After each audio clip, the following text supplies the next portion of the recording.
歴史から中国の思考を知る、中国をより理解するヒントになるかもしれない歴史上の出来事の紹介だよ。今日のテーマは敵国内に内通者を作れという戦略だ。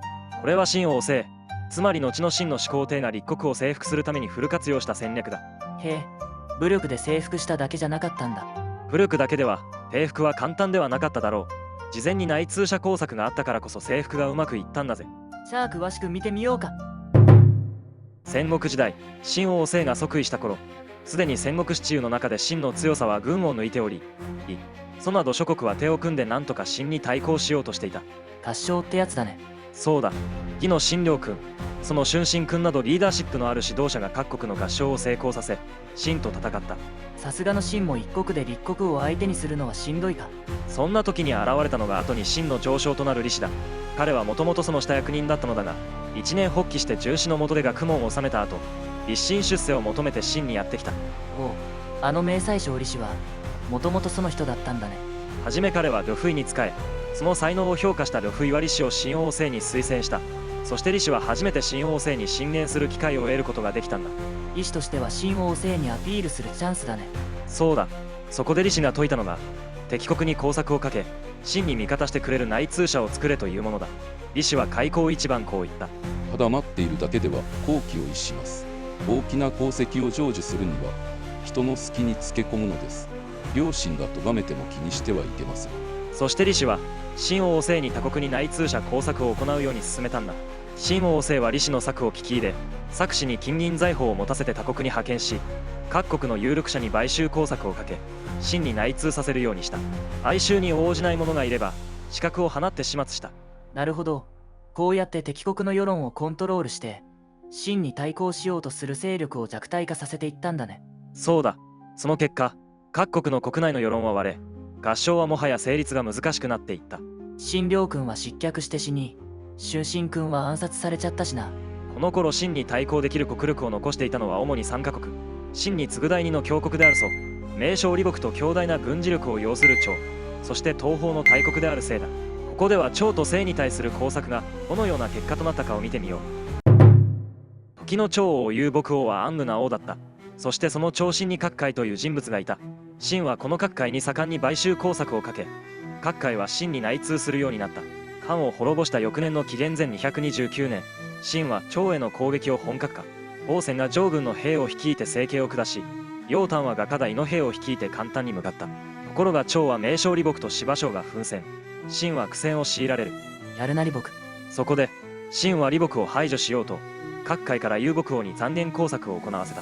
李牧と司馬将は秦に内通して趙に背き、秦に手厚く法治を得ようと考えています。愚かな遊牧王はこの残念を信じ込み、李牧を切り司馬将を罷免した。何やってんの。結局その数ヶ月後、王翦が趙軍を大いに破り、遊牧王は降伏、簡単は陥落して趙は滅亡してしまったんだ。李牧、司馬将のいない趙は脆かったんだね。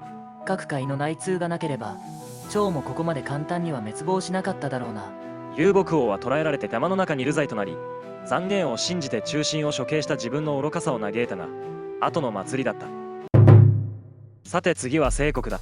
清の最後の王、清王権の最初を務めたのが孔昭という人物だが、彼は秦から多額の賄賂を受けて秦に内通していた。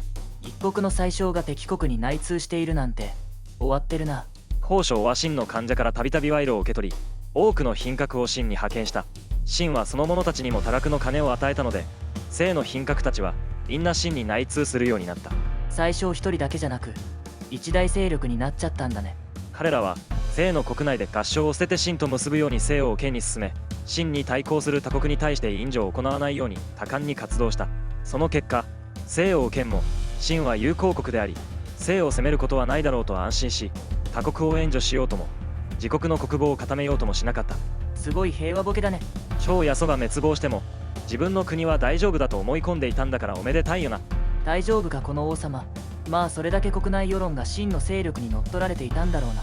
結局縁が滅んで立国の残りは清だけとなった時になって初めて、清王権も孔昭もあれ清もやばいんじゃんと気がついた。遅すぎるだろ。しかし孔昭も秦が攻めてくるとは思わなかったのか。自分が国を追ってることを知らなかったんだな。そうこうしているうちに王本、李信、蒙天らの軍が縁から南下して攻めてきた。ろくに国語を固めていなかった清は抵抗らしい抵抗もできず、あっという間に国鳥居まで攻め込まれ、清王建は降伏。